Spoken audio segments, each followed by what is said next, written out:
Okay, ladies and gentlemen, welcome to the first episode of the Unpaid Wrestling Podcast for 2015. You know, we're halfway through January, but things have come up, so yeah. We got a lot of stuff to talk about here today. We have our favorite time of year, the Royal Rumble is upon us. We'll be discussing that at great length. Also got some Hall of Fame news, which is big to pass on.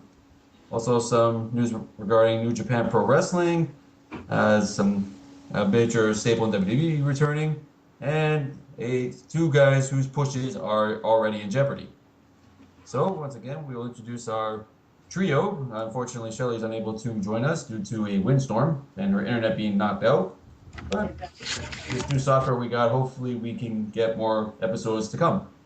So joining us once again, we have Senior Dragon. Welcome back, sir, and Happy New Year to you. Thank you very much. Thank you. And we have another gentleman here who is paying tribute to his new favorite wrestler, Shinsuke Nakamura. He is now being referred to himself as the King of Strongcast. Oh, dear God. And if you have no idea who Shinsuke Nakamura is, then we encourage you to watch New Japan Pro Wrestling. G-plug. Big plug. Yeah. Yes, our podcast now comes with cheap promos, so we are not afraid. We are not afraid to shill. Okay, now we will start off with the big news of the week so far. It has something to do with the WWE Hall of Fame. Its first inductee has been announced for the week, and I think we can all agree it's long overdue and well deserved. Oh, The first inductee, yeah. thank you, is Randy Macho Man Savage.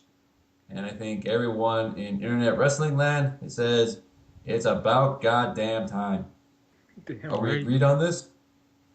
Yeah, Damn, fully. 1,000,000%. Long overdue, well deserved, and about goddamn time. Considering Well, I only, sorry, go ahead. considering Ric Flair has been inducted twice, it's about Yeah. time. Oh, dear God, yeah. And if Drew Carey can get into the WWE Hall of Fame, I think there's some space for Macho Man Savage. That still pisses me off to no end, but that's another tale for another day.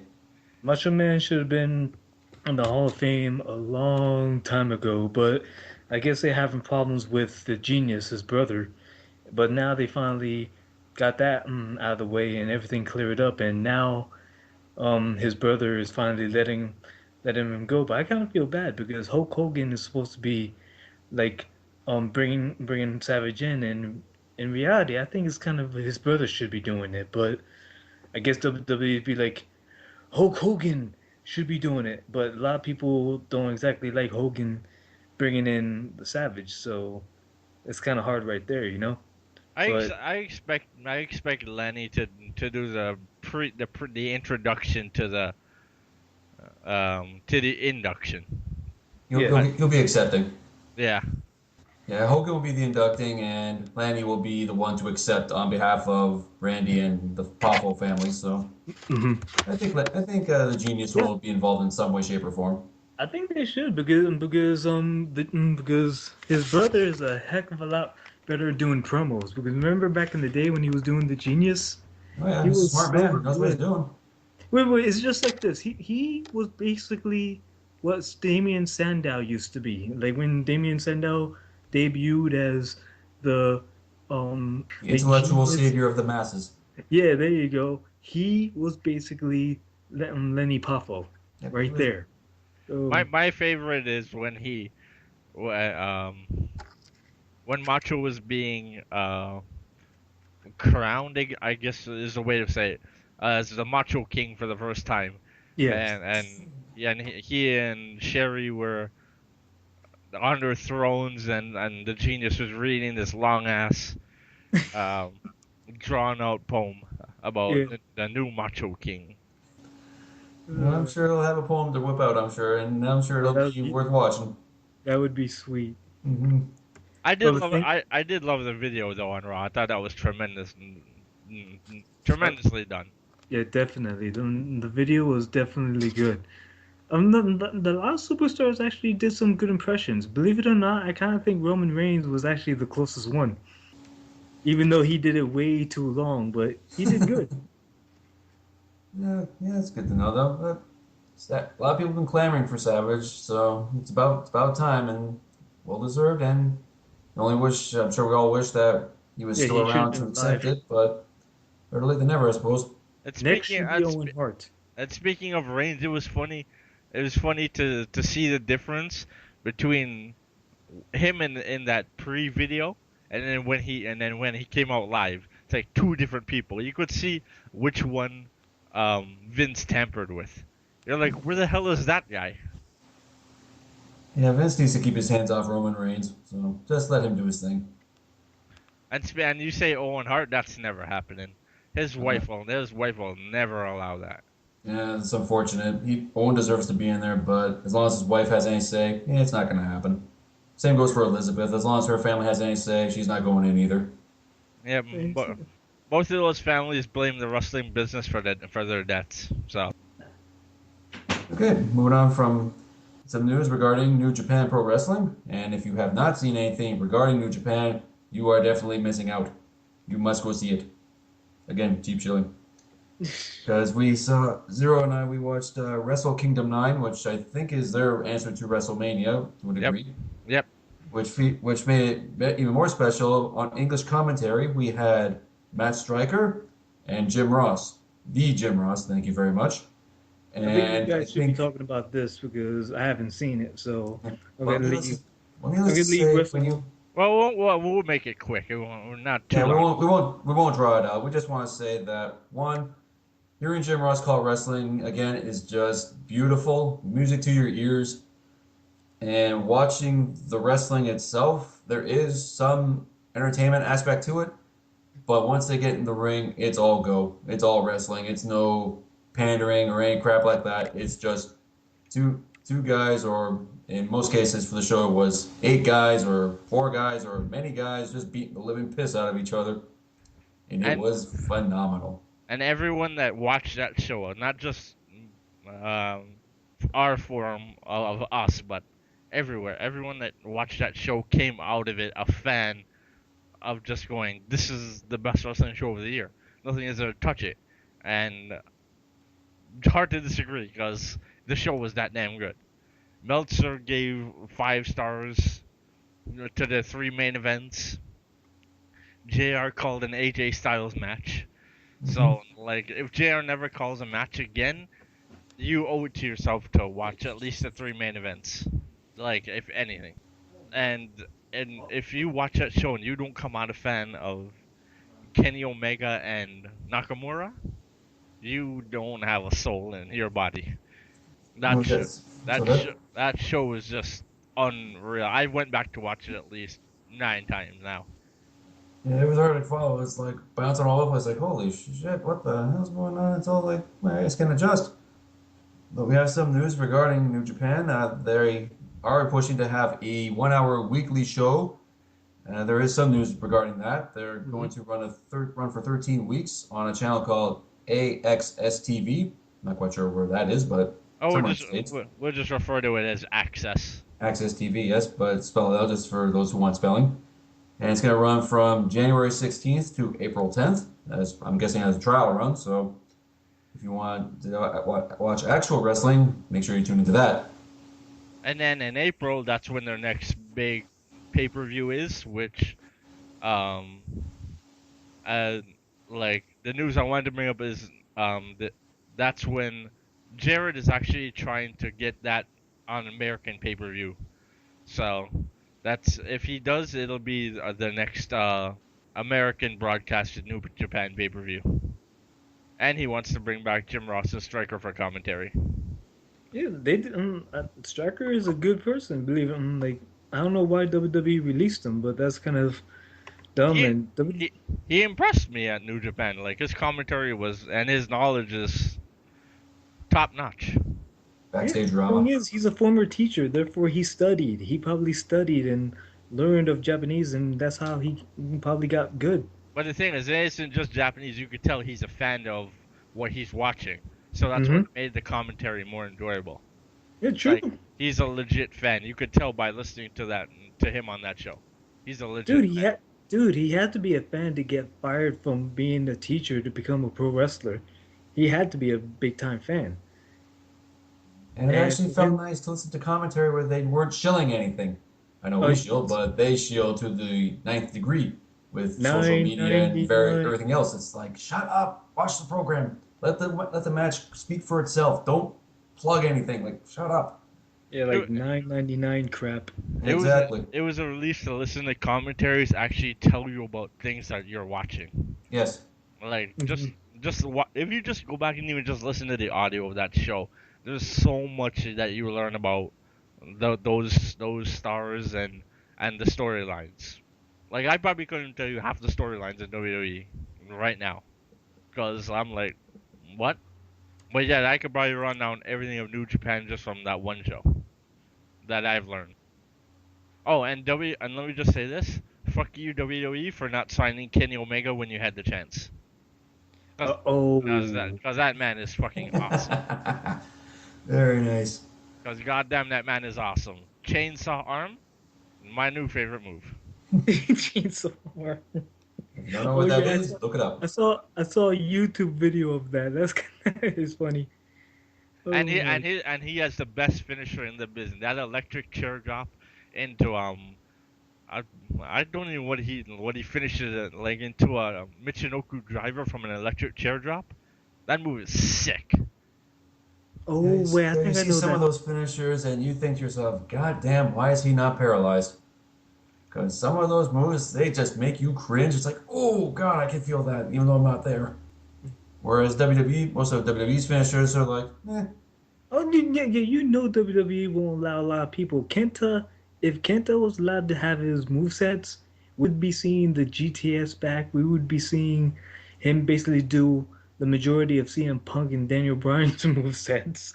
But unfortunately, that's not going to happen. Therefore, he has been doing really amazing stuff, and therefore he's going to be ranked number 5 of the elites because he can't use his entire movesets because the dragon suplex he can't use, the tiger suplex he can't use, the tiger bomb he can't use. Like a lot of the Japanese moves, which he used every single day, he can't even use once in the WWE. Well, So you can understand why he won't use the GTS because the GTS will elicit chance. you So know, so no, you no, not, so you no, can wait, not in NXT. If he goes to WWE and tries to go for the GTS, then people be cheering Punk, Punk, Punk. But in NXT in that tag match, he went for GTS. You didn't hear nobody say Punk. You heard everybody saying yes, yes, yes, GTS, GTS. You didn't hear nobody say Punk yeah in NXT. yeah. So, I expect him to go for it again in NXT. hmm Like he'll probably hit it at the next pay per view, but as of now he'll probably just tease it until he's yeah, ready to hit it. And let very me just true. say, when it comes to hard hitting, that Suzuki versus Sakuraba match from Wrestle Kingdom 9, that match made me flinch. I mean, those guys are 49 years old, almost bordering on 50, and those guys beat the piss out of each other. I And it mean, was fantastic. it didn't come off like a wrestling match. It came off like a legit shoot fight, and it was better for it because that match, everything else was awesome. But when that from that match onward, the show was like, this is the best show of the year.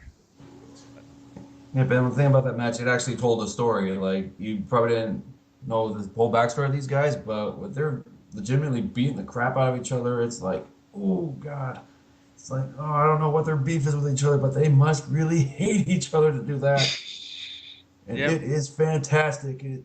I It forgot. told a better story. It wasn't over the top. It was just two guys in the ring just beating the crap out of each other, and it was fantastic. There's a reason that I forgot which one they got, but they call one of the guys the Gracie Killer, because he's beaten four of the Gracies in MMA. I forgot which one. I think it was Sakuraba. Wait. I think I saw one a tag match that I think involved the two Gracies and two Japanese guys that was actually in Botchamania. Maybe it might be in that because that was just a messed up tag match. But yeah, and then AJ Styles from just WWE. Let me say again. My name was WWE. Fuck you, WWE, for not signing Kenny Omega. Double fuck you for not signing AJ Styles. Oh no no no no no! It's not WWE's fault. AJ Styles doesn't want to be in WWE because No, there they was an interview. actually they could have signed him years ago, before he ever reached TNA. Oh yeah. True. He had two tryout matches. Same thing as Samoa Joe. Samoa Joe had a tryout match with WWE, and it was actually televised. You can even see it on YouTube. Just Google AJ Styles Jobber or AJ Styles WWE, and you'll see it.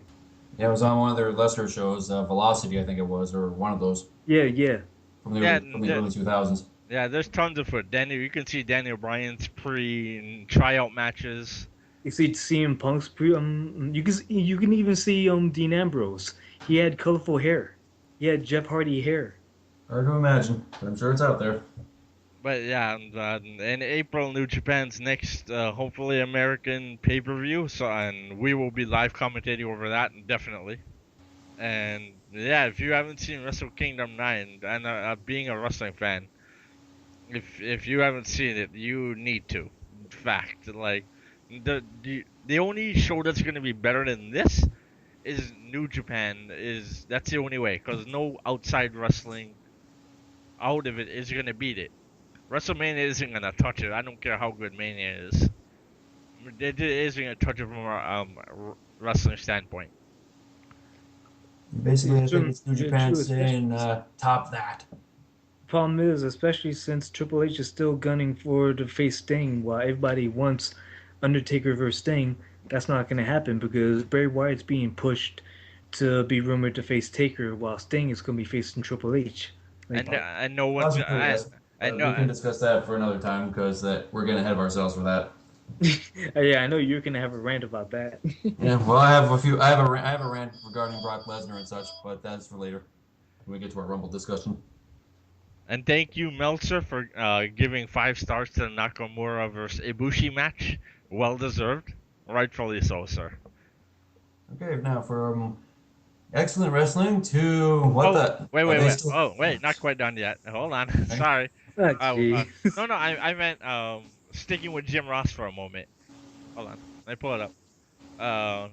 Jim Ross is in negotiations to commentate for Lucha Underground. Oh my God, That would give Lucha some major cred. Yep, and you'd reunite Stryker and Jim Ross, who made fantastic on Wrestle Kingdom. Oh man, Lucha Underground would be like so big if Jim Ross goes over there.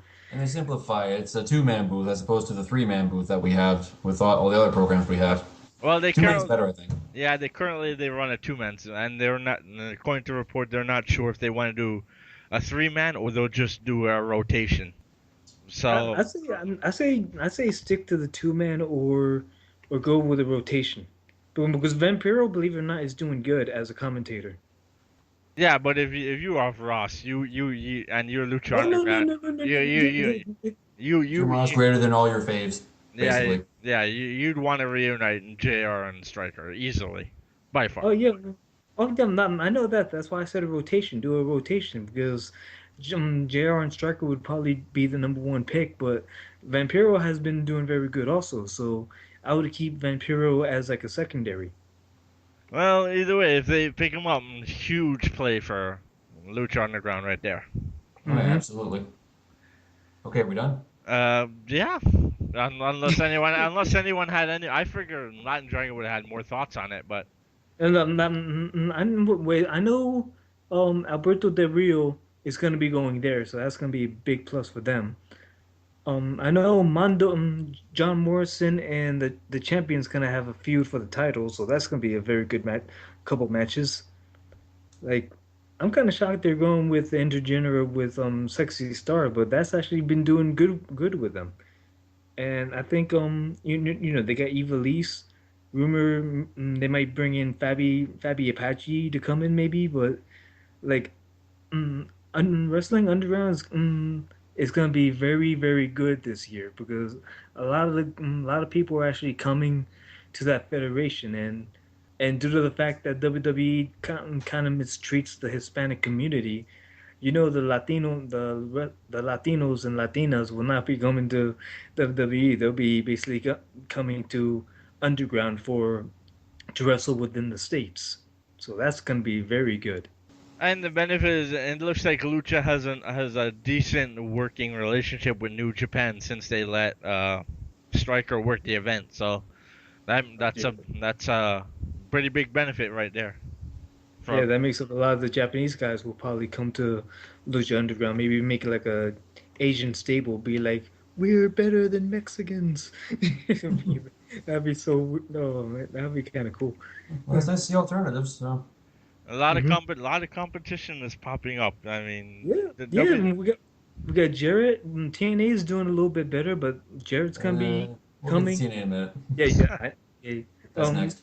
well, we got Jarrett. We got the Japanese, which basically are is under Jarrett because Jarrett's basically helping New Japan, and we got Wrestling Underground. So Vince McMahon better be stop being lazy and actually think about his wrestlers because he's gonna have some competition this year. good time to be start being a wrestling fan again. Hmm. Absolutely. Okay, now from awesome wrestling to oh my god, they're still going category. We have TNA who made their re-debut, I suppose, on Destination America last week to what they've called a shitty cable rating. It was something like point seven something or something along those lines. It was not good, Ouch. let's just say. I'm I Actually, hold on. I actually have to forgive the rating because it's the first time on the channel. Yeah, that's true. So yeah, and so I'm giving them some leave. But once they're going to the permanent channel this Friday. So the permanent time slot, I should say. Yeah. yeah, yeah, So so and time slot because of SmackDown moved to tonight. There's no wrestling on Friday, so maybe that might help them out. And actually plus, no, you forget New Japan.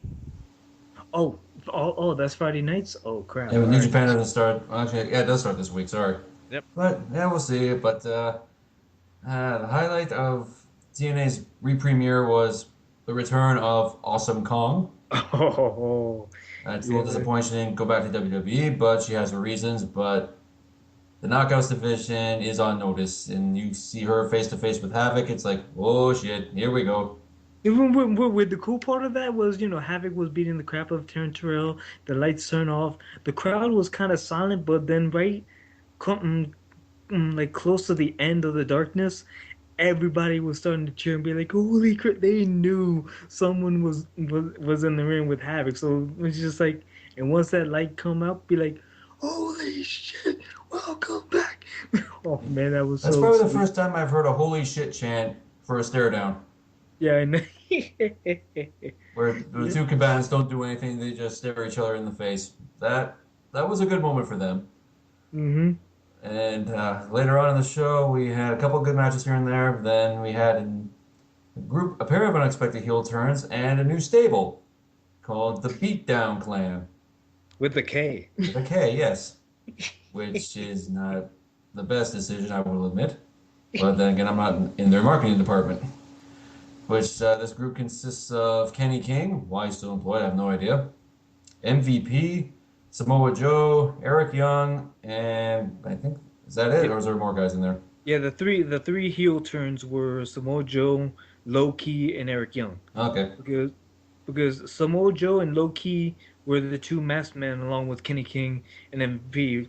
And then Eric Young came in to save Robert Roode from a possible 3-on-1, like 4-on-1 beatdown, only to basically backstab Robert Roode and make him lose the title to Lashley. But Okay. then at the same time, spoiler alert, they're gonna attack Lashley. Therefore, Lashley's gonna turn face either next week or the following week.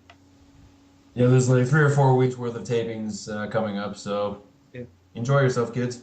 Well, But We already know you don't. we predictably already know that spoiler. She's gonna join Team Angle at Lockdown. Because that's just what their team like. Hey, I don't want to work with Angle. Yes, you will. We know how this goes.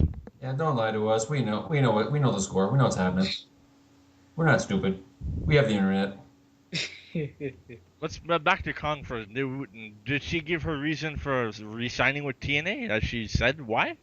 I haven't seen anything, but No, um, no, no, but most likely I kind of feel that maybe it's because the official not liking her. She was a bit she was not exactly diva-esque even for a monster, and therefore she was basically Triple H's like signee. And as we all know, lately Vince McMahon and the officials are not liking Triple H signed wrestlers. Sin Cara, Kong, the NXT stars who come up and yet are not pushed unless you're Rusev. So Yeah, but it's just but like but about Sin Cara originally, he was a little dickish. no. The problem with Sin Cara is they didn't take him to FCW like they did with Del Rio. If they did to Sin Cara like they did to Del Rio, then Sin Cara would still be in the WWE. But they didn't. They send him, hey, you're a major star in Mexico. You're gonna go straight to the WWE. But we need to ask you one thing. We need you, who never wrestled one match in the United States but wrestled all around the world, to wrestle the American Lucha Libre. Sin Cara is probably like, gay? So it's just like, man, if they send him to FCW and let him learn the American way of lucha libre, just like Del Rio did, I think the original Sin Cara would still be in the WWE, but they didn't. They basically they screwed him over. Yeah, but And trust me, I could rant all day about this, but I don't want to. I would like to have this and like a special Sin Cara day. Then I'll rant an entire thing, but. I don't know if we're ever gonna have that. Yeah, I know, but trust me. If I could, I would rant an entire segment about this, but I'm trying not to. Well, I'm pretty sure if we ever have a more focused podcast on lucha, you'll probably get your rant. yeah, Yes. we'll try and work something out. When it comes to Kong, apparently she's working with a really bad back injury. Yeah, I read that too. So she might be limited for a little while. Just limited to just stare downs and limited moveset. Well, I read on spoilers that she'll have her match in 3 weeks. Um, Spoiler alert: she beats Havoc with a top rope splash. So it makes me wonder, like, if she's working with a really bad back, they must have offered her some ridiculous money because she's been talking about she's had this injury for a while and she wanted to take care of it before she came back to WWE. So it makes me question maybe the money was too good for her to turn down, and that's why she actually didn't go back to WWE. I'm, either way, I'm hoping it's just a short-term deal, and that she'll probably end up back in WWE by year's end. Oh, jeez. Why everybody be like, "Oh, you need to go to the WWE." Everybody, you don't need to go to the I, WWE. I'm That's not. not. I'm not Watch the saying. Bellas. I'm not saying that exactly. I'm not saying that, but I would like to see her go back and just finish what she began. That's all. Oh, yeah. I know people will be like, "Well, she threatened the Bella. She needs to keep her promise." Yes. And it, Uh, and it'd be the best way to get to pretty much write them off of TV. Because quite frankly, while they have improved, goddamn, just get rid of them, please. and I don't know why everybody has this hatred for the Bellas. They have improved wrestling wise, and yet people be like, "Oh, all the matches is thanks to Paige or Natalia. They haven't done shit." Be like, no, like that, like the Nikki versus Paige match in main event. That was an amazing match. Something that Divas never. Freaking fans said that was like one of the best Diva matches they've seen, and yet all I'm hearing is it was all because of Paige. Nikki did nothing, and yet Nikki was the one dominating the match. But I don't get people, but I like the Bellas, and I think they improved. But it's just like right now, as Nikki with the championship is probably not doing so good, but still, the Bellas I think improved. Nikki has improved, yes. Whereas Bree, she's still trying to be like her husband. Nikki has her own moveset. She's not trying to emulate John Cena by any means. She's trying to build her own character.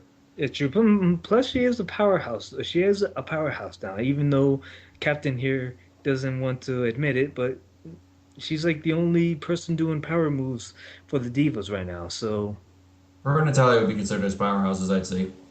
yeah, but Natalia's more technical. She's a mix. Yeah. Well, at least the Nikki reign shouldn't be too much longer because the Queen should be returning anytime now. Well, according to reports. After WrestleMania. No, actually, according to I think she's coming reports, back sooner. by Rumble time, actually, the week of the or next week, I believe, sometime. They're pushing for that, but with neck injuries, you don't want to rush things. So, Yeah, true. And But- hopefully she won't get pregnant. no, she's not pregnant. She shot those rumors down. So, Don't worry. She'll be pregnant at the Royal Rumble. Don't worry. We guarantee it. So, reports. The internet never lies. yeah. Well, I'm surprised we haven't heard any rumors of AJ leaving after the Royal Rumble, because we've had this discussion a couple of times already, saying every time a pay-per-view rolls around, the rumors of AJ leaving always seem to pop up. Oh, she's leaving after Night of Champions. Nope, still here. No, she's leaving after Survivor, after Hell in a Cell. Nope, still here. Leaving after Survivor Series. Nope, still here.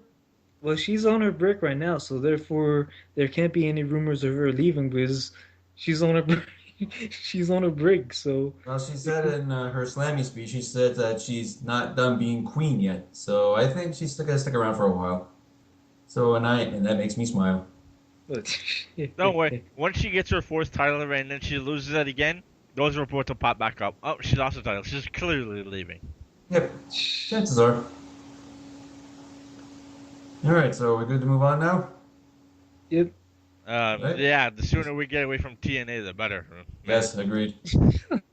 Okay. And now we're sticking with reality-based TV. We kind of have some news came up today. Tough Enough is returning. I don't know if this is a good thing or not, but because they haven't had much success with keeping the talent that actually wins. I don't think there's anyone that's ever won Tough Enough that's actually still with the company anymore. Okay. Maven, I think, is a bouncer now in a nightclub. Jackie Gata is now Mrs. Charlie Haas. Popping out babies by the dozen, apparently. Yeah, she hasn't been pregnant in a while, so kudos to that, I guess. Okay, we got Nydia. We got she's a mother in Mexico, I think. Nice. Teacher, I think now. Oh, good for her. Okay, Linda maybe Miles, Morrison is in Lucha Underground. he was a winner on Tough Enough? I don't think I don't think he won, but he No, competed. Morrison won. Morrison won Tough Enough 3, along with Matt Capitelli, who had to retire due to injury. Oh, yeah. Linda Miles, I think she's MIA. I haven't seen her in a while. Yes. The former Shaniqua, for those of you Yeah. keeping score. Wasn't very good at talent at all. Pretty much hurt and had an ego, from what I Yeah. remember. Yeah, whatever folks. Wait, it's kind of funny that the Tough Enough winners are not in the WWE yet. Few of the Tough Enough losers are. You know. Same could be said for the Diva search. Yeah. Still Like, working I out so know- well. like Melina, she was a Tough Enough loser, and yes, she got signed to the WWE. And well, and I guess the Divas right now, Layla, is still there, but she's within the Diva search. Yeah, Layla, Rosa, and I think the Bellas were in Diva Searchers, if I'm not mistaken. Oh, Skip Sheffield's Tough Enough, and he's in there along with the Miz. Yeah, they were both ousted. Oh yeah, I forgot about that stupid $1 million Tough Enough. Yeah, the first few series Daniel seasons of Tough Enough Pewter won that one. with Al Snow as the head trainer. Hmm. But That's I mean- right, well, Al's smart. He knows his shit. So I know he gets a bad rap most of the time, but I got love for Al Snow. I like Al. He's cool. Man, I don't know what Al's been taking, but you guys saw the photo I posted of Al some months Yeah, ago. that's not natural. He looks like a beast, and he's like in his late 40s at this point, I would say. He's more jacked than Undertaker. He's more jacked than any of us. It's like, holy shit, what the hell? Yeah, he's and He's taking his vitamins. he wrestled a couple of TNA matches done for the hardcore veterans. So he can still go. Oh, yeah, absolutely. He has skills. Been eating his Wheaties. Yes, he is. But let me just say about Tough Enough. If Stone Cold doesn't return to host and start yelling at people, then don't even bring it back, because he's the only thing really people would be interested in. He was the best thing about the revival in the first place. Are there any talents that you guys think stand out right now that you would like to see on Tough Enough, or do we care about this at all? Or I'm not much into it, so I don't know why they're bringing it back, but I'm not sure what you guys think. I never really watched it either because I'm not a big reality TV fan. But I posted this on the forum. It was pretty simple. Bring in Rosita. That is all. Oh yes, yes. Pretty Just much, bring in Queen Rosita. there's a few that have been rosebuds that I would like. Rosita being one of them. Mandy Leon. Leon Mandy being Leon. the other one, and I forgot there was one more, but can't remember. Yes. Rosita, Mandy Leon, and I know there was another one you liked. It wasn't Tully Blanchard, I think. I mean, I'm No, not Tessa. Tully, Tepsi. There was one called Renee Michelle. Is that it? No, that was Red's favorite. Okay. She was in some Tomb Raider attire. Okay. I think I know which one you mean. I just forget. Yeah, I think it was just those two. Yeah. No, wait. Scarlett. Oh yeah, Scarlett Bordeaux. Yep. Oh yeah, oh yeah. She wrestled for TNA's Knockout 2. Yeah, she was in Ring of Honor last I checked. Yep. Yeah. She wrestled Angelina Love on that night. Mm. Yeah, so I know what you're talking about. So if they, as far as the female side, I would love to see those three on the show. Nice. There's open. All right. But again, if Austin is not hosting, I really don't care. All right, we got one last little bit of news, then we'll get to our Rumble discussion. We have Vince McMahon, who's not being very patient with the Ascension, and there might be a chance that their push is in jeopardy already.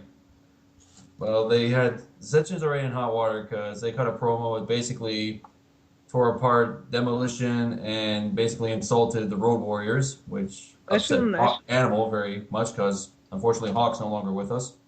Yeah, Which I find stupid, because what did they say that was so offensive? They did nothing. They did nothing that any other heel would do. Hell, Randy Orton said Eddie Guerrero is in hell, not long after he passed, literally a week after he passed. But yet, the Ascension can't do a mocking tone of Hawk's catchphrase, and they're catching heat for it. Yeah. I think it's like what a rush is more like, yeah, what a joke. And even JBL, who's supposed to be a heel commentator, is hating on them badly. But that's not actually JBL. JBL is just reciting Vince's words according to what I read. Everything JBL is doing to bury the Ascension is all Vince. Yeah, I think it just goes back to being an oversensitive society these days. Back in the early 2000s, late 90s, we've seen a lot of outlandish stuff, like the Attitude Era, the Post-Attitude Era. It was some insane shit that went down in some of those eras, but... Yeah, like Kane's dead girlfriend. Yeah. And necrophilia storylines, and being burned alive, and parents being dead, that sort of thing. Yeah, I think society now is just too sensitive. It's like, seriously, this is like theater. It's not real. Like, there are certain lines that are blurred. Just roll with it. It just goes to show where WWE is when you're catching heat for absolutely no reason, for the most minimal of what a heel is supposed to do. Like, they're just acting arrogant. That's all they're doing. And all of a sudden, they're catching tons of heat. Yet Orton can go, Eddie's in hell, and barely anyone in the company bats an eyelash. And Orton can go on to have, 11 world titles? Yeah, that is messed up. Yeah, I don't get it. Yeah, but at the same time, don't forget, Vince doesn't like NXT, so anybody that basically comes up from NXT, he's gonna basically disrespect. Like, he's gonna look No, he's gonna go ahead. I was gonna say he's gonna look to bury them. Like, that's what I've said. Yeah, just like Adrian Neville, he's supposed to be coming up, but guess what gimmick he's gonna get? He's gonna probably get the Mighty Mouse gimmick and be Okay, like, Well, let's hope well, not. well, let's hope not exactly. We haven't seen him debut yet, so everyone's kind of like still holding out hope. yeah, yeah, hopefully he won't get the Mighty Mouse gimmick, but that's what rumors are saying that he's gonna be the Mighty Mouse of the WWE. And you know, people, the NXT people, fans will not like that one bit. No, main roster fans won't like that. It's like, really? Like, we know you're catering to kids, but seriously? Man, That makes them. It's like this. If they do that to Adrian Neville, you better be worried about your boy Kevin Owens Think because he about might come in as the jolly. He might come in as the big mushroom guy from Ghostbusters. you better worry about Kenta the most because he's Uh, Asian. yeah. oh yeah. Oh no. I already said my piece about him. Trust me. I'm worried about him the most. But I'm just saying about about the Canadian gods in your eyes, Kevin Owens. He'll come in as the Stain Marshmallow Man or something. But I'm not worried about Owens for the simple reason because unlike a lot of others, he'll pretty much tell Vince, hell no. I have no doubt he'll tell Vince, fuck off with this crap. No, not doing it. Go back to Neville for a second with the Mighty Mouse gimmick. That would work for a smaller wrestler, but Neville's not that small. Has Vince actually seen Adrian Neville? Yeah, probably. Neville's Yeah, fucking probably not. jacked. I don't think Mighty Mouse would be the best way I would describe Adrian Neville, to be honest. No way. Vince probably just saw his ears and went, Mighty Mouse. That's what I see when I see you. See those ears? Mouse. Like, Probably, yeah. Wouldn't be surprised. yeah, yeah. Remember, Vince didn't like the face of Christian. He called him like a rat, like back, like to JBL. But it's just like, but we all know Vince doesn't like small people, so therefore, and due to the fact that he doesn't watch NXT, he basically disrespected Neville right there. So, The story about Christian is funny because Vince found Christian so ugly he wanted to put a blue dot over his face. That's jeez. that's basically a running meme for Christian online Christian jokes is blue dot. Yeah, Vince, yeah, I don't know. He's a special case sometimes. Yeah, he is a special case. And as longer it goes on, Vince, man, people more keep questioning Vince's sanity. Yeah, he's getting senile in his old age. I think Shane he's been watching too many. McMahon. I think he's been watching too many old school cartoons these days. Not that there's anything wrong with that, but there are certain things you do not apply to wrestling. Cartoon characters being one of them. Man, hopefully Vince doesn't get to watching a Labyrinth anytime soon. Oh Jesus. Man, we're gonna have a David Bowie gimmick soon enough. Mm-hmm.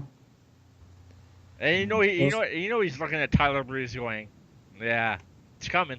Don't worry. You're next. I see you over there, Breeze.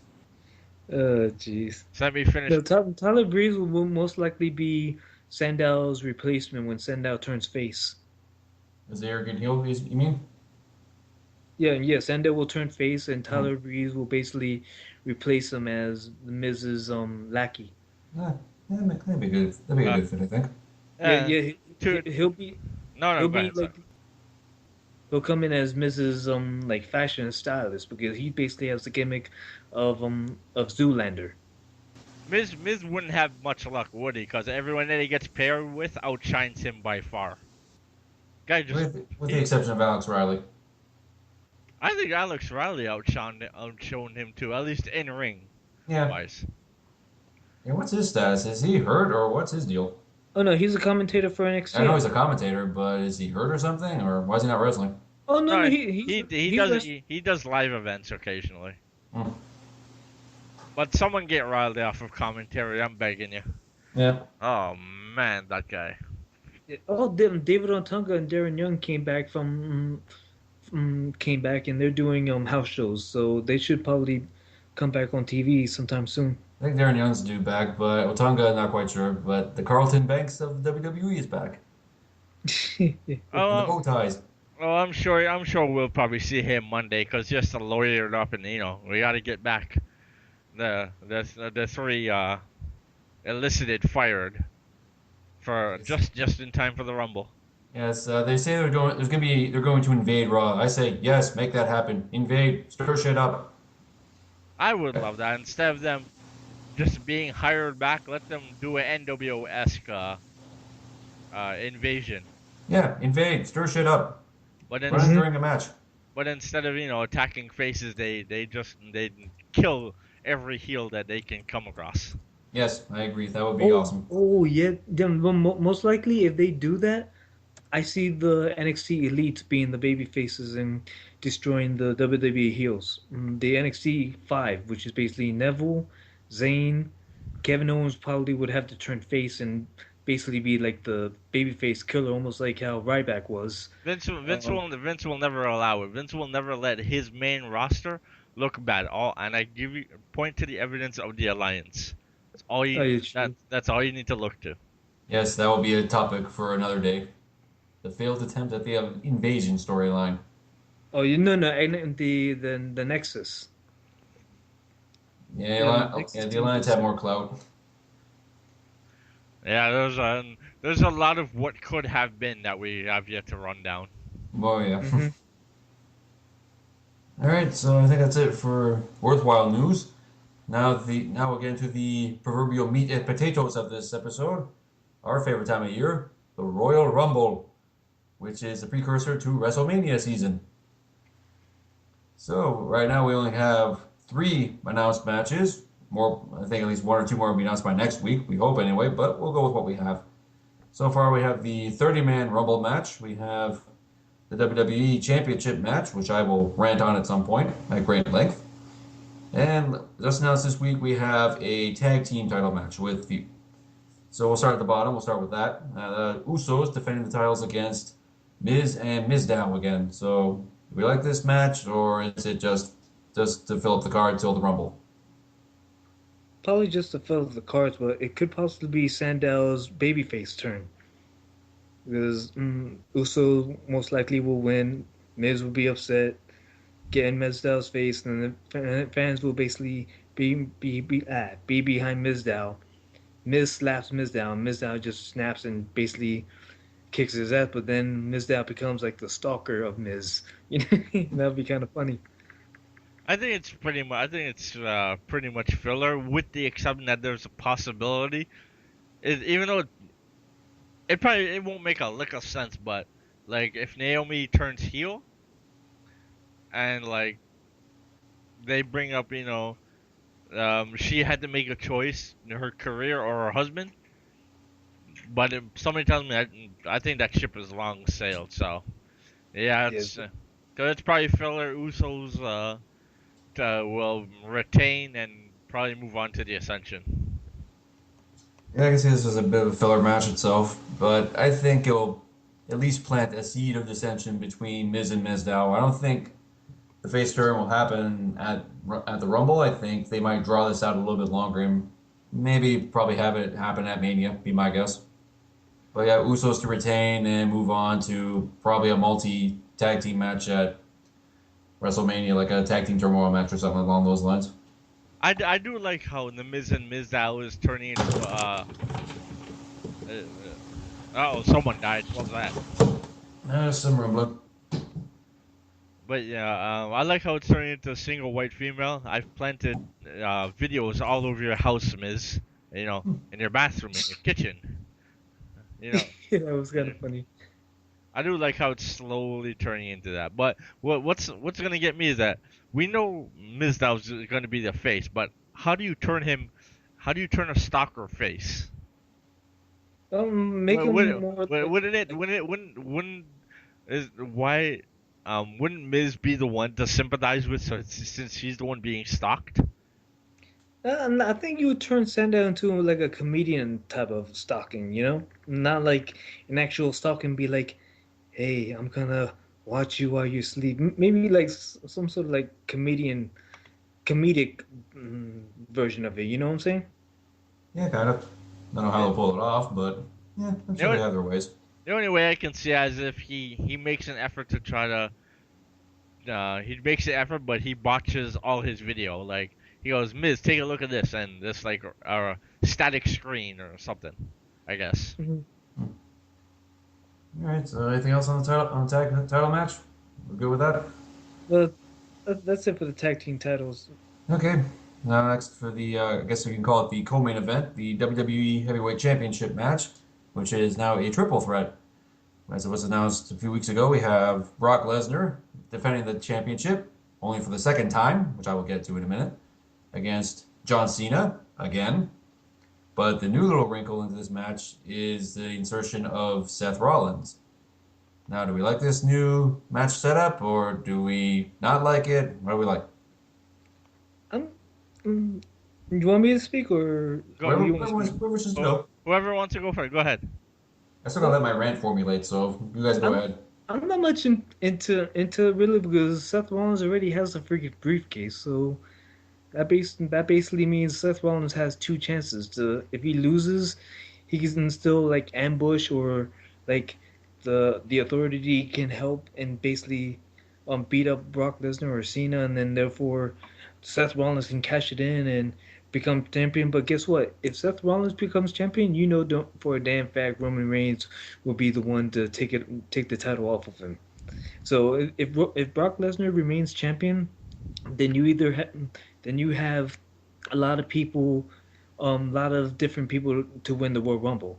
But if Seth Rollins wins, most likely WWE is gonna have Roman Reigns win the Rumble because they're gonna have Roman Reigns become like the Shield hero, not Dean Ambrose, which should be Dean versus Rollins, but that's not gonna happen.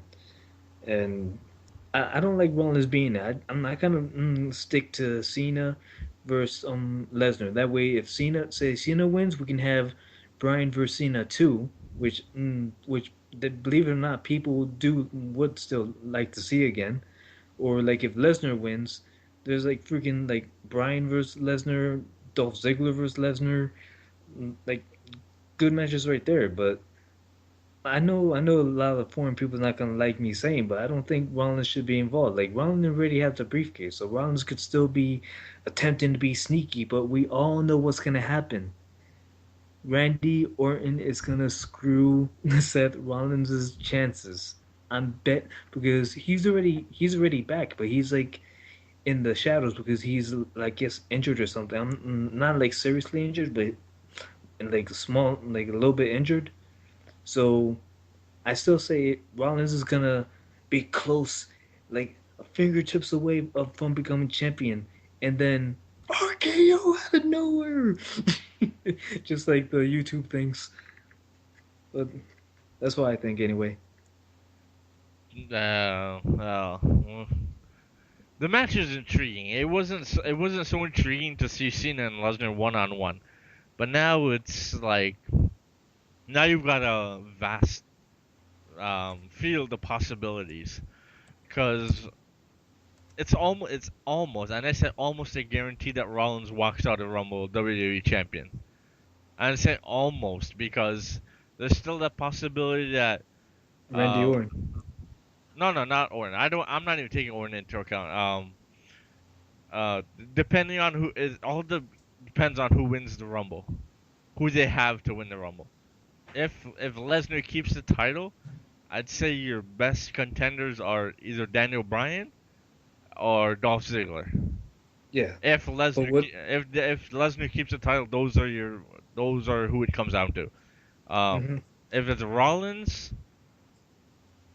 then it'll probably be Daniel Bryan, I think. No, I don't. No, actually, no. It's gonna be Roman Reigns. No, it won't. I so that Roman Reigns is not winning the Rumble. I'm telling you this right now. That's what you think, but I've been vehement to for this for the longest time. You guys have known this on the forum. I've said it every time. And me and Gina went back and forth. She wants Roman. I say Roman's not gonna win, and I'm telling you, he will not win. Especially lately, his stock has went way down. Got way goddamn down. I still. I mean, he cut a once he cut a beanstalk promo, that was it. Once he said magic beans and shit, I was like, this dude is not winning the Rumble. No, he's not. But yeah, each of them, has has at least two people that will um, that have a chance to face him. Rollins has each of them has two opponents. If Rollins wins, he has Daniel Bryan and he has Dolph Ziggler. I think Lesnar and Rollins have the same two opponents. John Cena as would have Rusev, I'd say. Yeah, then let's be honest, that's not happening. So she's not walking out with the belt. Oh, so Cena could because wait, if Cena wins, it's not going to be against Russo. I think Roman again. The only You the only the Roman, only the only way Cena walks out of it with the belt is if he loses it at the filler pay-per-view. That's the only way. He's not walking into Mania with the belt. That's he can because if Roman Reigns is rumored to win, which most likely he will, then they'll have the idea of Cena passing the torch to Roman Reigns. Because Roman Reigns is already the uh, ideal person that the WWE office wants exactly. to win. He's the ideal WWE office wants to win. Taking into account with I've already said it, taking into account which city the Rumble is in, and you think Philly is not gonna backlash against Mr. Beanstalk? True and Oh, true, but at the same time, do you think WWE cares? yeah, Remember yes, last year, yes, yes, Batista wins. yes, yeah, they do. Because if they didn't care, Daniel Bryan wouldn't have been inserted. They're scared. Yeah, but They don't want WrestleMania shit on. They don't. That's Vince's baby. If if yeah, but if if WrestleMania gets crapped on by 70, 80,000 plus people, yeah, Vince will never take that risk. Not in his goddamn life. Any other show? Yeah, okay. WrestleMania? Yeah, they goddamn mind. Cause believe me, if Roman Reigns does win the Rumble, it's being changed before we hit Mania. And if that's the case, may as well trot out Rey Mysterio at number 30 again. believe it or not, they might because Bray is still in negotiations. So then, I don't know why you keep bringing it up, but they they Because just might. because it was hilarious how they botched that last year. And there's no sense in not believing that they wouldn't do it again.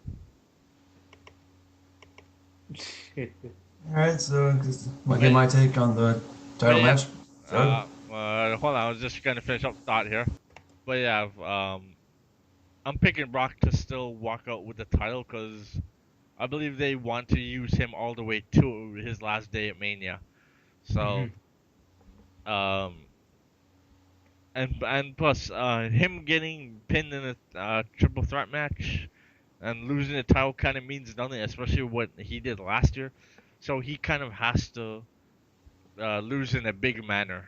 So I expect him to walk out with the um walk out Title. with walk out with the sorry I was gonna say belt title whatever.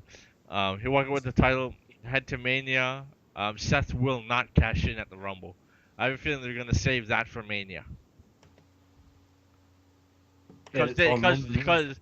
Cause if you want to give Seth the biggest possible heat, he'll cash in on the guy who beats Lesnar at Mania. That's and he'll cash in successfully. And that man will have heat for years when he does, especially if it's on either Daniel Bryan or Dolph Ziggler, which I expect it to be. I kind of hope Dolph Ziggler should get the victory, but most likely I still say Roman Reigns because that's basically WWE's meal ticket. Of course, your friends pick there. You and Janine It's and Lynn on the not is it Lynn or is it or Jeffrey or whoever that was that's on the Roman Reigns bucket okay. train. Okay, for one, not on the Roman Reigns train because I don't like Roman Reigns. Two, I want Daniel Bryan or Dolph Ziggler to win, but the only thing is the officials is basically paving the golden road for Reigns to go to WrestleMania. For Okay, crying out loud. okay, Wait, for crying out loud.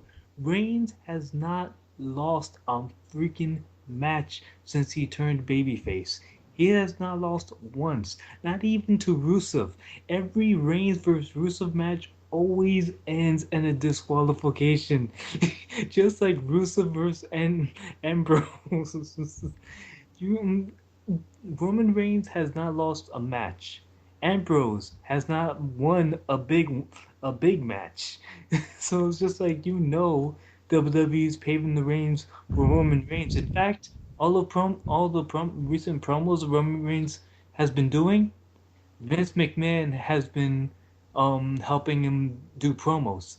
That's what a lot of the wrestling news is saying, that Vince McMahon personally helping Roman Reigns with his promos. That's why Roman's attempting to be funny. Yeah, he's been helping him, all right. Climb that beanstalk there, Roman. Get the magic beans. Oh, and speaking of Ambrose, he's my wild card. Considering he literally lost everything. He's the wild card to win the Rumble. Yeah, Because true. Yeah, because he's been so far. I don't want to say buried, but I can't help but use the word. That man is so far under the dirt right now that if he wins the Rumble, it wouldn't shock me because he's the most unlikely winner there can be right now. The Miz has a better chance of winning a Rumble than Ambrose does right now. But yeah, he's my wild card. The final four are Ambrose, Reigns, Ziggler, and Bryan, and I'm picking Ziggler to win. yeah, Ziggler should win after his amazing performance at Survivor Series. And Rey Mysterio's coming out at number 30. And you know WWE is just crazy enough to do that. Wouldn't surprise me in the least if that happened. No, no, no. You know what would be amazing? Sting comes out at number 30. Sting's not going to be a participant. They already said that, but Oh man. And it wouldn't make sense either. So. no. But I'd like to see Sting make an appearance, but they haven't been hyping anything with him, so don't know when we'll see Sting again. Which is quickly becoming probably one of the worst botched things they're doing right now. So far, yes. All right, gotta talk about my take on the championship match, which includes a rant. Well, the stage is set, sir. Yes, I will get to my rant in a minute, but I will get my thoughts on the match. I, on the other hand, was not looking forward to Cena versus Lesnar for the 5th, 6th, or 7th time, how many times it's been now. But also, Rollins does create an interesting wrinkle, but I don't really see the point because he already has the Money in the Bank briefcase, as we all know. But it does create some intrigue and some doubt as to where Heyman's loyalty could lie, because maybe he does see Rollins as the future. Maybe he should invest in him. Who knows? But as far as who wins, personally, Lesnar to win if he drops the title at Mania. And now, a rant. As we all know, Brock won the championship back at SummerSlam last year. Then he defended the title at the next pay-per-view, Night of Champions, in September. And he's fucked off ever since. He hasn't defended the title since that time, which is a good 3 or 4 months. And people say, oh, Brock showing up and defending the title every once in a while makes it more special. I respectfully disagree with that, mainly because as a wrestling fan, I like to be spoiled. I like to have the champion come out as often as possible with the championship saying, yeah, I have this, I'm better than you. I know We only got that period. No, hang on, let me finish my rant. Don't let me derail me. Now we have Brock as a champion since SummerSlam. He showed up whenever he felt like it, periodically, every once in a while. Now when he first came back, I was excited, like, yeah, Brock Lesnar. Then he fucks off for months at a time saying, yeah, Brock Lesnar's back. I don't care. It's the absence, it doesn't make the heart go fonder for me. It kind of diminishes everything for me. It's like, okay, Brock's back for a little while, and then he goes away. I don't really care at this point. So it's more like out of sight, out of mind for me. Like, no one's going to forget who Brock Lesnar is, but make the effort to be there, in all honesty. Like, whoever made the decision to sign Brock for X number amount of money, I don't know what the figure is, but we had this discussion before saying Brock's inked himself one hell of a deal because he's making millions only to work certain days out of the year. He'd be stupid not to take that deal. We all agree on that. But at the same time, from a financial standpoint, I'm not a businessman. I don't think any of us are. But from a financial standpoint, you are just pissing away money. Like, with the amount of money you're paying Brock, you could easily go out to the Indies and sign like 4 or 5 guys for that kind of money.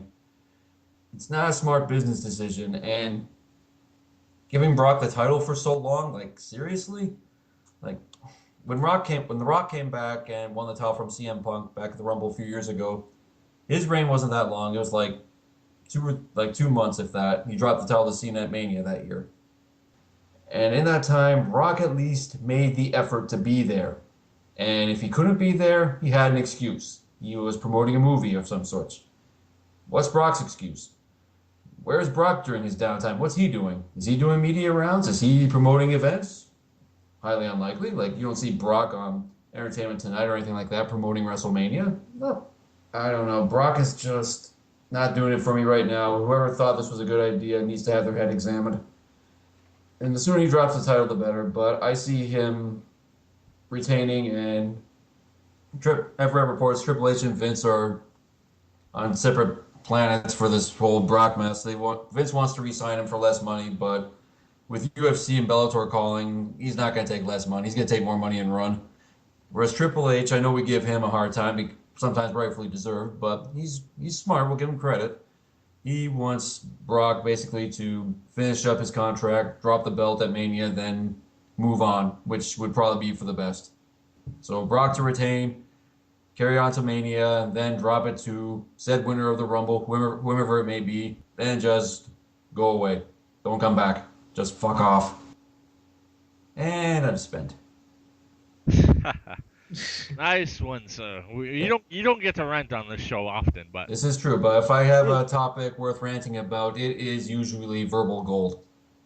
and I'm pretty sure you feel a lot better once Brock loses the belt and then he's off to MMA. Yes, he can go away. I don't care. When he came back, yes, it was great. Now they kept popping up here and there. It's like, okay, this is losing its appeal very fast. I am tired of this shit. I don't mind Brock as a competitor, but No, it's not. It doesn't do with him being a competitor. It's just like the way his contract's set up. It's like, yes, it's smart, but at the same time, as a wrestling fan, it's garbage. Like, you want your champion to be there, like, but where is he? Yeah, I agree. Like, if he didn't have the title, I don't think anybody would have a problem with it. But he sat at home for 4 months, like, just collecting money. That's all he did. Yep, exactly, pretty much. Yeah, it's just like when Rock was champion, he was at least in the WWE advertising, and like even though he was doing his movie, he was still helping out the WWE. But with Brock Lesnar, he's not really doing anything. Just like Cena joked that like Cena joked on a interview that once he becomes champion, he could just lay back and don't do nothing until WrestleMania. Basically what Lesnar's doing, and we all know that won't be Cena. No. No, I also give Cena a hard time, not just because of him as a person, just that his character is stale, but we've been over that before. But at least Cena makes the effort to be there. He wants to be there. And I know we have seen him multiple reigns, but at least he would be there. Yeah, but we also can't put the blame on Brock because we can't. It's all Vince's doing. Vince is so desperate for stars that this is the result. Yeah, well, we praise Brock more than anything because he has himself a candy of a deal. Like, you only work a certain amount of months, get paid millions. Okay, sign me up. Be stupid not to take that deal. The dude's only wrestled like 4 times. Yeah. Yeah. Anywho's, we'll now get to our the Rumble match itself, which is going to be the bulk of the show for this coming or next Sunday. What thing is, up until about a month ago, Roman Reigns was all but promised to win the match. He's still probably heavily favored, but with the return of Daniel Bryan, that kind of creates some intrigue, because up until last week, there were reports saying that there is really no clear winner for the Rumble yet. Because usually around this time you have someone who's pushed to the moon and back, and he wins the Rumble. Now that's not quite the scenario right now. It's basically anyone's ball game right now. So The Rumble, I don't know what's going to happen with that. I don't know about Roman. Like we've mentioned before, his stock has plummeted recently by not really all his fault because when Vince is writing his promos, that's his mistake right there, right now. Because with Vince's mindset, Roman, I think, needs to write his own stuff or get someone else who actually has a clear mind to do it for him, like Triple H or hell, The Rock's your cousin. Like, hit him up for some ideas, for some pointers. Hmm. But That as far who could win the Rumble for me, my heart says Daniel Bryan because he's a sentimental favorite coming back from an injury. But my head says Dolph Ziggler because when the Authority brought back, that was basically WWE pissing away any opportunity they had of pushing Ziggler. Him winning the Rumble would rectify that. So I'm gonna go with Ziggler as the winner for the Rumble. That's my prediction. Going back to Roman for a second, that is the exact problem. They're trying to make him. Vince is trying to make him The Rock. And that is the worst thing you could do because The Rock is once in a lifetime.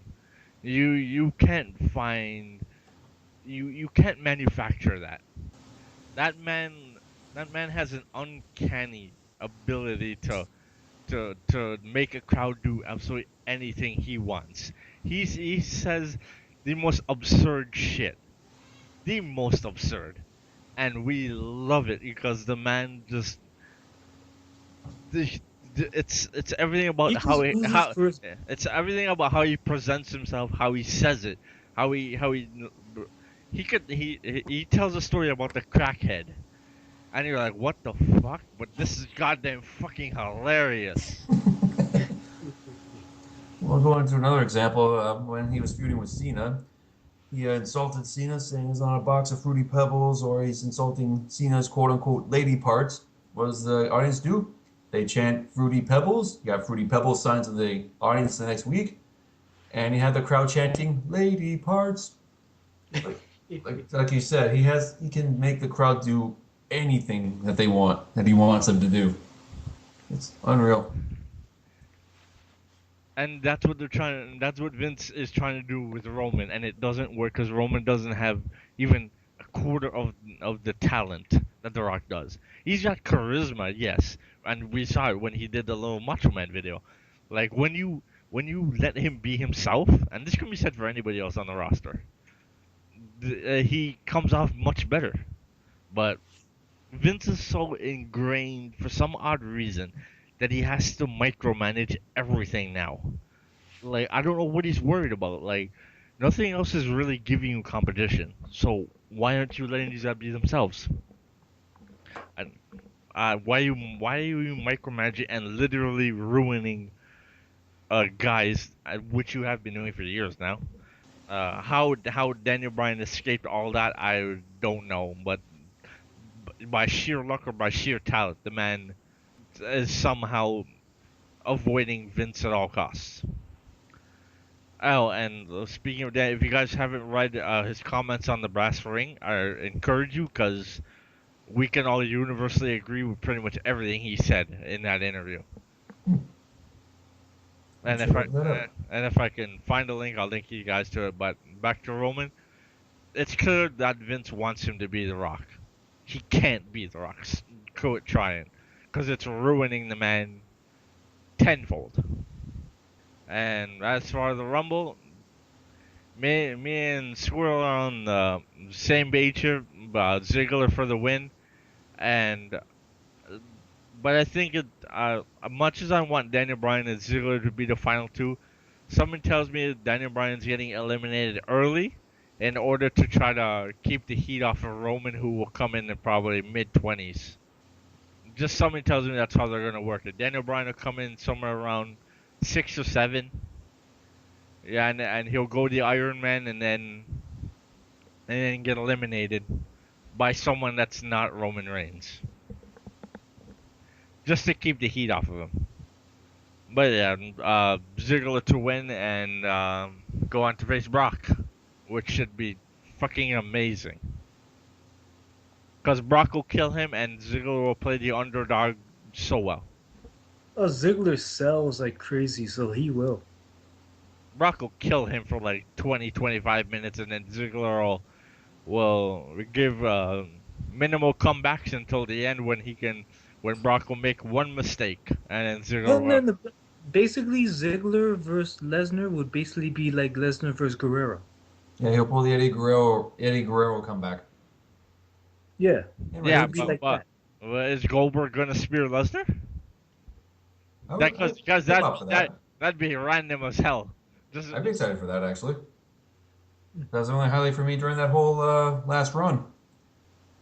That'd be hilarious. Just Michael Cole be no, forget it. Give it to JBL. This looks familiar, Michael. It's Goldberg. And people will be like, "What the fuck?" Oh, Jesus, but But Well, yeah, that's my pick. Lesnar leaves Rumble as champion, and Ziggler uh wins the Rumble.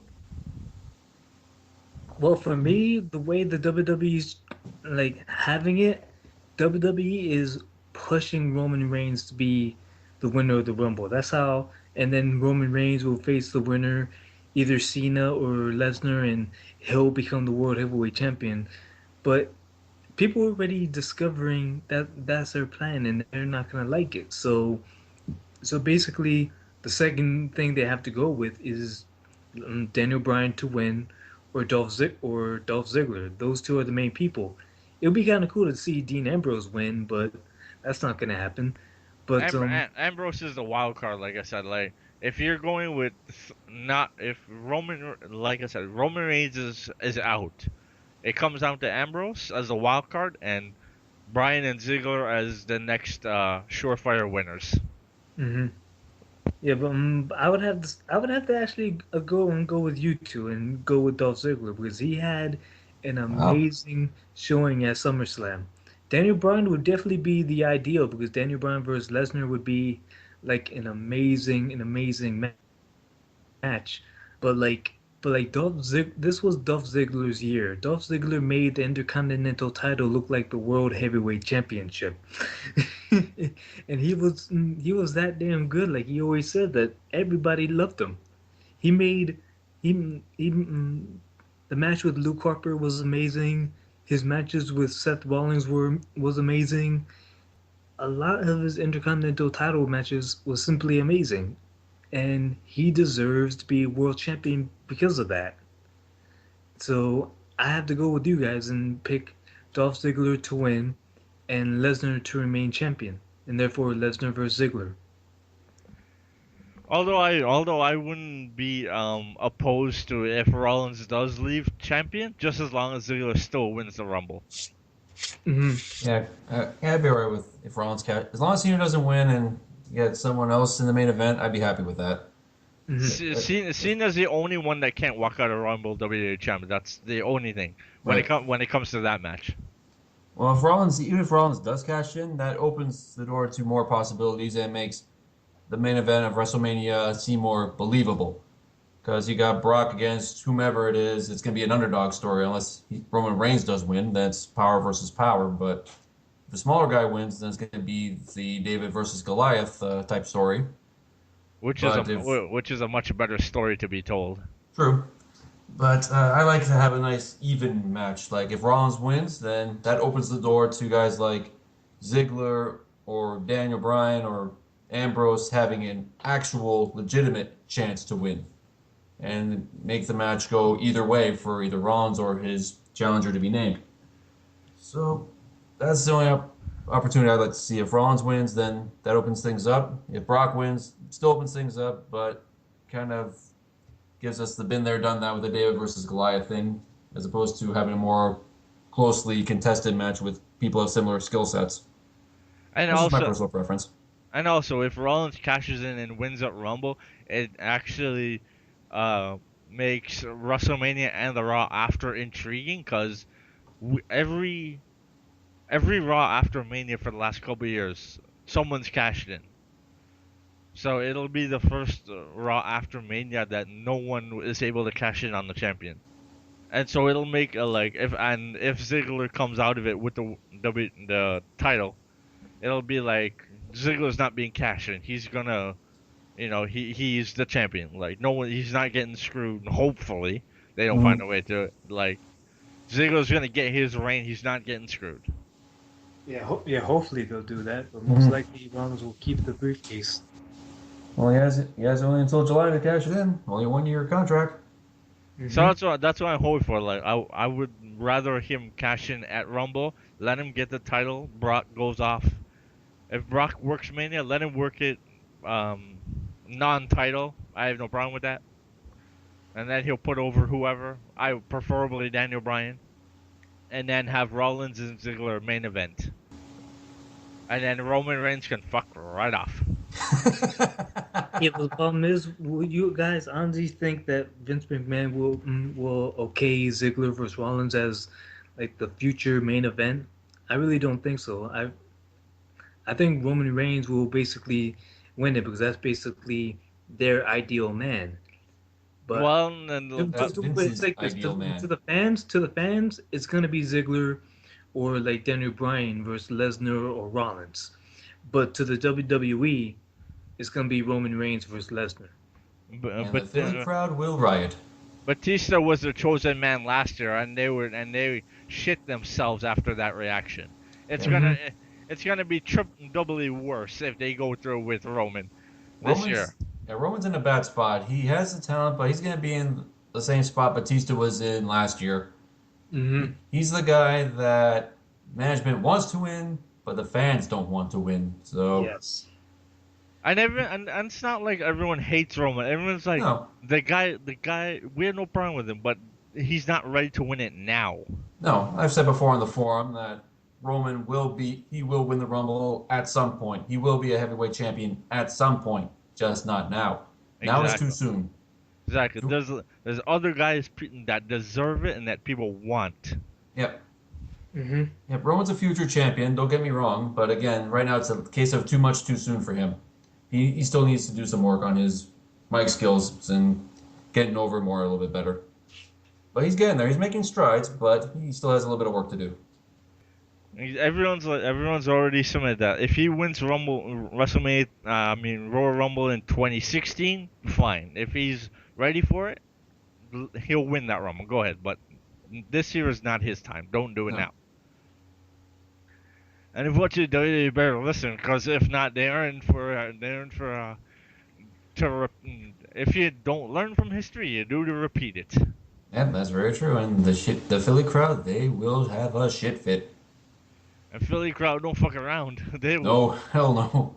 Philly's the one place you don't want to be in when then shit like that goes down. Philly and Chicago. That Northeast, that Midwest and Northeastern crowd, they don't take no shit as sports fans. No, absolutely not.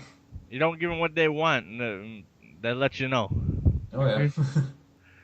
Damn right. That's Philly. And sticking with the Rumble, according to reports, the Divas title match is one of the other matches. Natalia, Paige, and Nikki. Actually, it's saying just Natalia and Nikki. Oh, really? Yeah. Oh, Paige is not involved. Doesn't look like it's going to be a triple threat. Okay, then if it's gonna be Nikki versus Natalia, most likely Nikki's gonna remain champion. Yeah, it's like a silent threat, and Nikki is gonna go. Nikki's gonna drop it back to AJ. That's how it's gonna go. And then Natalia is gonna turn heel on Paige. Or Charlotte, AJ or Charlotte, if AJ decides to retire and be pregnant. Yeah, that's not happening. She said on her Twitter that she loves her abs too much, so she's not pregnant, and she might not be for a while. And she said she's not done being queen yet, so Okay. I have a feeling that she will dethrone Nikki at some point, sooner than later. I hope. I think that's gonna be her. She'll win the Divas title at WrestleMania. That'll be like her moment. Yeah. If there's one thing she hasn't done, it's that. Yeah, she's due for that. Nikki Bella versus AJ for the title. Yeah. And give them an actual match. Don't have the bunny upstage them. Oh, jeez, yeah. Fucking bunny. Hopefully they're done with the bunny, Because Adam Rose is turning heel, and I haven't seen the bunny show up at all. So Yeah. You're happy. Yay. That's still. Sorry, go ahead. no, go ahead. I'll finish my Let's thought. go on. Going back to Survivor Series for a mini rant here. I know I've said this before, but just the fact that the bunny got more of a match than AJ and Nikki just pissed me off to no end. I wasn't mad that I was a little mad that AJ lost because I'm an AJ fan, but if Nikki and AJ actually had a match, like an actual match with wrestling and such, as opposed to that bullshit we had at Survivor Series, I'd be okay with that. But no, we had the goddamn bunny having more of a match than those two. Yeah. And people wonder why everyone's shitting on the Divas division when they're upstaged by a goddamn bunny. Yeah, okay, I am just ready to have your priorities in order, boys. Well, at least you're not shitting on El Torito because El Torito's a No, better Torito I got wrestler. time for. Hmm? El Torito I got time for because he can actually wrestle. Mm-hmm. And he actually has talent. If you haven't seen him wrestle in Mexico, then again, you're missing out. Mm-hmm. Whereas the bunny, yes, he's a wrestler in a bunny suit, but at the same time, he's a wrestler in a goddamn bunny suit. He's a furry. He's a Yes, furry. exactly. He's a furry. Like, what the fuck's wrong with this picture? Honestly, but And what makes it worse is that Vince actually likes it. that's true. That's the sad thing. But That, Triple that's H does not. So that's Yeah, again, Triple giving H Triple H doesn't. props, Triple H which wants is to end it. shocking. that's the worst thing about it is that Vince likes it, and as long as Vince is entertained by it, it's sticking around. That's the worst thing about it. I want to put somebody in an aluminum foil suit and see if Vince likes that. I think Vince likes shiny objects. Well, he did Bring back Max Boone. Make him shinier. make him shinier with new rockets. Yes. Put him in a gimmick. Put him in the Andre Battle Royal for next year or this year. Bring back Aldo Montoya. Yes. Oh, jeez. The Portuguese man of war. This time he's in neon green and bright yellow. Bring back Shelton Benjamin for the Royal Rumble. That would be nice, but Benjamin's in New Japan Wrestling. That's another thing to bring up. Surprise entries in the Rumble. Who do you want to see? Anyone in particular? Oh, man. My dream entrant is not there's no chance in hell that he's gonna enter, so I can't even say because I know I'm not getting Stone Cold in this Rumble, so I can keep wishing. My hope is next year, since WrestleMania is in Texas. That's my last chance. So I can only hope for 2016. Mm. You got to be more realistic. I'm kind of hoping for like Carlito to come back, or Shelton Benjamin, or like John Morrison, even though he's for Lucha Underground, or like somebody that is very popular should like come back for, or someone that wasn't pushed who deserved to be pushed, like Elijah Burke. He can make it like a surprise entry, or maybe Monty Brown. That would be like a shocker right there, but. I love Monty Brown because that man was a surefire main eventer, but he unfortunately tragedy derailed his potential. Mm. Man. My surprise entry, I actually saw this on the show called Aftermath here in Canada. One of the guys said that I think it was Jimmy Corderas who said he wants Rhino to show up. Or maybe one of the other guys, but he said Rhino to show up for the Rumble. Personally, I like Rhino. Well, it is in Philly. Yeah, and we think with almost confirmed that RVD will probably be the lone ECW representative, but I think Rhino would be a nice surprise. I would love to see New Jack. I mean, the Oh my the god. IWC would lose its shit. Yes. They'd be like someone's about to fucking die. That would never happen. That mofo is crazy. Because people would be like, please put Roman Reigns in the ring when New Jack comes out. Someone's getting killed. Oh jeez. Just to hear Natural Born Killers and Philly would lose its shit. Oh, And I'd be smiling from here. I mean, just imagine the IWC's dream. Cena loses his match. He ends up in the Rumble. Natural Born Killers hits. And Pierre will be like, please tell me he shanks Cena before this ends. I know New Jack would give no fucks about doing it too. He'd be like, go ahead, have me arrested. I give no shits.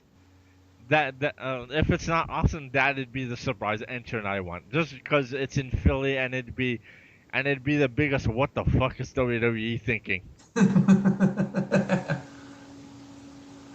Oh, Jesus. All right, anything else you want to discuss for the Rumble? I think I said my piece. How about you guys? Good. Well, I'm looking around just to see if anything else has popped up. What do you think about the potential Rusev finally running into the Cena wall? Apparently, it's on its way. If reports are to be believed. Or Rusev. Yeah, most likely Rusev will lose once he battles Cena. So Rusev get crushed. Yeah, this is what we've been worried about. Mm-hmm. once Cena beats him, Rusev is going to be dropping quite quickly. He'll be in a comedy tag team with somebody else later on. He's gonna be dropping as fast as much as he weighs. That's how much as fast as he's gonna drop. He's basically going to drop. He's basically going to become the new Vladimir. Oh, Kozlov, yeah. Just put him in a tag team with Santino Marella again. God, if I was Rusev, I'd be fearing for my life right now. Mm-hmm. I'd be like, please, God, no, please, no. Team him up with the bunny. Don't give WWE any ideas. Chances are they would. Oh yeah, considering after seeing it, it's nothing but downhill from there. Mm-hmm. Well, realistically, who else is left? We all remember what happened to Kenzo Suzuki. Oh jeez. He came in as this big, he was Chinese royalty, Japanese royalty. Yeah. Apparently, and then. And I don't know what wall he ran into. I know it wasn't the Cena wall. I don't think, but then he was like, "I love America." Yeah. Mr. Karaoke. Yeah, that's not racist, is it? That's not racist, is it? Hey, remember Tenzai? Oh God. He ran into the Cena wall and he wound up being the dancing hippo. Tensei ran into the Albert wall. Because once he took off the mask, everyone knew immediately who he was previously. Mm-hmm. Because in Japan, he was Giant Bernard. He was the massive powerhouse. They were probably somewhat familiar with him. He was great in New Japan. I mean, it's a stark world of difference. You go back and watch when he left WWE, and then go back and watch what he became in Japan. It was like two different guys. He was like. It was basically Giant Bernard and Tyson Tomko tag team. Yeah, but for him it was a case of we know who you used to be. We're gonna relive that, which is unfortunate because he had potential to be the monster. Maybe if he had a mask, that would have been better. But on the plus side, he did shave his back, so that's one upside. Yes. He's not wearing a furry sweater anymore. Yeah, whatever waxing job they did, it worked wonders. Or laser removal. Mm-hmm. One or the other. Either way, it worked. Prince Albert with all those chains and nipple rings and all. Yeah, I never understood that appeal. That's gotta hurt like hell. Wait, he had nipple rings? Did he? I think so. Yeah, when he debuted in WWE, he was Prince Albert. Oh yeah, I know he had beer, but I didn't think he had nipples. I didn't pay attention to his nipples that closely. They were buried amongst the hair. But yeah, speaking of that, I learned that almost 9 years ago, and thank God it didn't happen.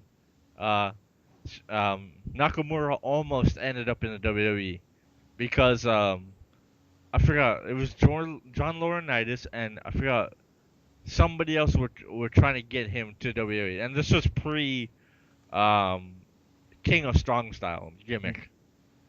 So I'm like, thank God that didn't happen because bullet dodged.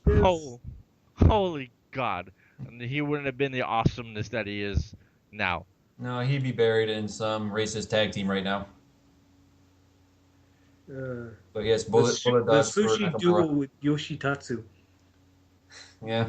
Now, unfortunately for Yoshitatsu, he got styles, as I like to call it. No, yeah, he broke his neck, didn't he? Or damn near close. Yeah, Yep, broke his neck. Oh, Jesus. When AJ did the Styles Clash and he tucked his head and went, and there it goes. Talked when he wasn't supposed to. Yep. Oh, jeez. Pretty much I like how they've turned it into a storyline. Styles is the most dangerous man because, he's breaking necks with the Styles Clash. But it's pretty much the fault of the guy taking it. Like stop tucking your goddamn head. Yeah, I'm sure, and they practice this like beforehand, I'm sure, but at the same time, No, but this happened another time too. I think to Roderick Strong or somebody in TNA did the same thing and he got hurt.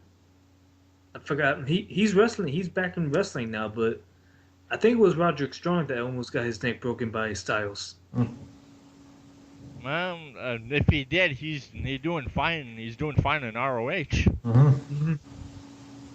And speaking of, in March, ROH's anniversary, the 13th anniversary show in March.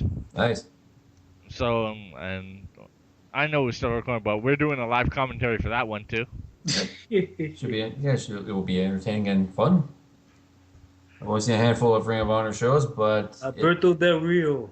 Yeah, that's another thing. Del Rio has debuted for Ring of Honor, which is for the best because people. I've heard reports that people are telling Del Rio, "Don't go to TNA. That's where careers go to die."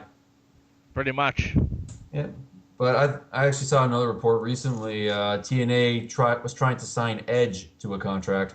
Oh yeah. They wanted him to be the general manager. It didn't really go anywhere. It didn't go very far, but just the fact that they were thinking about reaching out to him, it's like, yeah, that's cute. You're trying to reach out to him. That's nice. It's not gonna happen.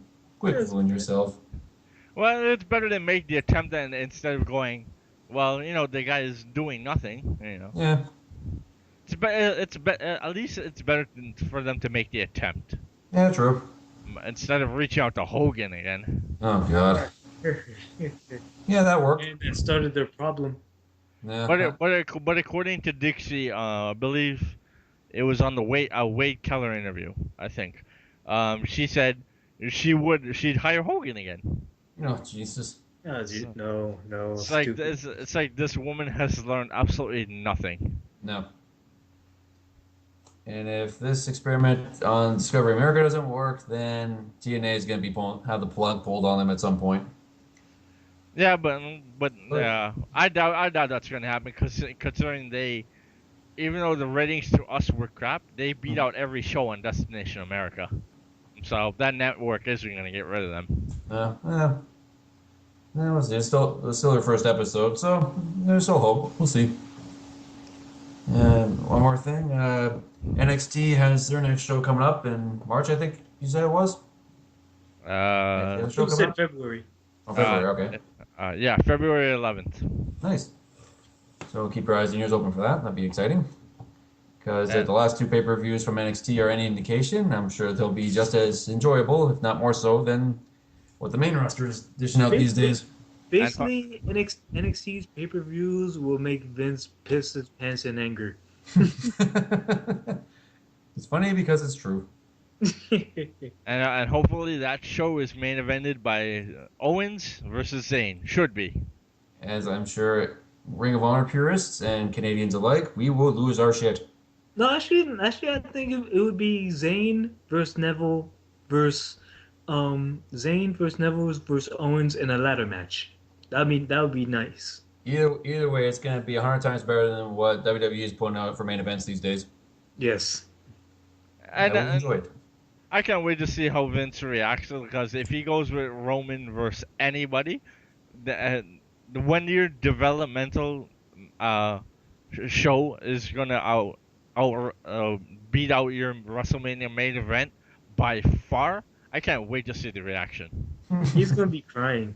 Oh yeah, he's gonna lose his mind. What's left of it He's gonna anyway. demand every NXT wrestler to be fired. Oh yeah. That would not Because surprise me in the least. Oh wait! Actually, NXT news is just. I'm not sure if it's just made official, but it seems to be that they've signed California independent wrestler Uha. They finally signed Uha Nation. So I'm happy about that. oh yeah, well, Nice. he If you guys don't know Uha Nation, you guys need to know he's basically a powerhouse and a high flyer, believe it or not. He can actually gorilla press somebody, but then also do a moonsault and a shooting star at the same time, like back to back. Nice. So that is good right there. He's actually a high flyer that's willing to do planchas and all that. Basically, like what the Undertaker would do at WrestleMania, but he would do like on every show. It's another coup for NXT. But the only problem is he's black, and well, we all know how WWE treats their black superstars. He's not Yeah. Samoan, so he's not Well- going to be pushed. well, if Triple H just has his way, hopefully he'll keep his guys in NXT for as long Yeah, as yeah, possible. Wuhan Nation is an NXT signee, so hopefully Triple H will keep him away from Vince. That's the thing. That'd be ideal. Yes. The best thing Triple H can do is hopefully just keep his guys in NXT for as long as he possibly can. Yeah, because look at the Okay. Ascension; they're not doing so good. That's the only way Triple H can save his guys. That's the only way, because once they get to the main roster, hi Ascension. He's basically Adam Rose, Bo Dallas, Ascension. He's basically not going to do good. And that's why I feel so scared for Kenta. Well, hopefully Vince will be out of power by then, and then Kenta will get some love for the main roster. Yeah. Wait, he should. Like Punk and Brian idolizes the man. They're even friends with him, like very close friends. Yeah. I have no doubt that if Vince fucks with Kenta, he's going back to New Japan, and when he does, New Japan's gonna praise him when he comes back. They'll be like, And he will stay there. Yeah. He won't be coming back. He won't come back. Kenta will become a world champion if he goes back to New Japan. and same thing with Finn. He'll if they fuck with him, he'll just fuck right off back to New Japan. Finn Balor be like, you know what? I did better for New Japan. And then he'll rejoin the Bullet Club and then join Jeff Jarrett's program with the Bullet Club. Mm-hmm. Yep, AJ Styles took over the leadership from him. Now I want to. Finn Balor would. I If wonder something how- happened with WWE, I Finn wonder. Balor would come back and feud with AJ Styles, and that would be an amazing match. I wonder how many people out in the forum actually know Finn Balor is the guy that created Bullet Club in the first place. I wonder. Yeah, there you go. There you go. I wonder how many Finn people Balor would actually. demand- Finn Balor will demand his group back, and therefore he will basically try to attack AJ to regain it. But I love me. I know this is we're going tangent here, but I love me some Bullet Club. Goddamn, those people say they're the end, but they're better than the NWO because they have. It's not just like New Japan. They have a Latino Bullet Club too. Mm-hmm. I believe, but they're only like 3 members strong. There might be more, but last I saw there were 3 members strong. So and they're like, and I love the theme of the Bullet Club is they're gaijins, but like they're not just coming in to be bad guys. They're coming in to disrespect all traditions of New Japan. They take all the American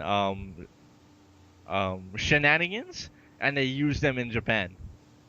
And I love that. I love that play on like they took the basics of the NWO and they're doing it 10 times better. Because a lot of the guys in that group actually have talent. Oh yeah. It's also playing to the cultural aspect, which is also neat to see. And plus it has Kenny fucking Omega, so I like anything with with Mr. Chainsaw Arm. I can't hate. And where's he from again? Might I ask? Canada, of course. Ah, Okay, you can. That's yeah, right. God's country. That's right. That is not. Oh, whatever. If you have not been to God, if you have not been to God's country, you have not lived. That is not God country. Yes, it is. That is like Wendigo country. Why? Let's make, Bigfoot Why do you country. think we're on top of you? Why do you think Why do you think our country's on top of yours? You exactly. guys are hats. That's why you're hats. Where? Alberto, where's if we're hats, then you're the underwear. we're the head. Oh, jeez. We're the head. And plus, remember you guys have a penis-shaped state down there. This is true. So you really are the underwear, because you have a penis-shaped state. Unless you're saying you guys are the most oddly shaped body ever. And God's country, how much talent do we produce, like yearly? Yeah, we've had this conversation before. Exactly. It ended quite well in our favor. Hey, we did better than female wrestlers, so that's all I have to say. Hey, we do damn well in female wrestler. We have the greatest diva of all time. Mm-hmm. Preach. And not to That's it for a show for today. And not to mention the woman that created the knockouts division, pretty much Canadian, by the way, too. No. You can't count her because she's actually Korean. She was raised in Toronto. She's built from Toronto. It counts. Exactly. Ah, Jesus. They don't say she's from Korea. They say she's from Toronto, Canada. Yeah, exactly. Yeah. So yeah. Well, I think we should end this recording if we continue this, because Yes, this will be a topic for another day, and it'll also be a geography lesson when we do this. Yeah, basically the next Canada better than America. Yes, Yeah, right. essentially. at least in wrestling circles. Yeah. Yeah, We have our flaws elsewhere, but for wrestling circles, we are quite dominant. But we will discuss that another time. yeah, we'll leave that to another day. Yes. That might require some alcohol just for shits and giggles. So, closing comments before I end the recording here? I think we're good to go. Just once again, closing, saying for those of you who still listen, thank you for that. And hopefully with this new software, we will continue to hammer out more episodes, and hopefully I can get better internet connection because mine is garbage. But that is a rant for another day. So until our next episode, take care and enjoy the Rumble.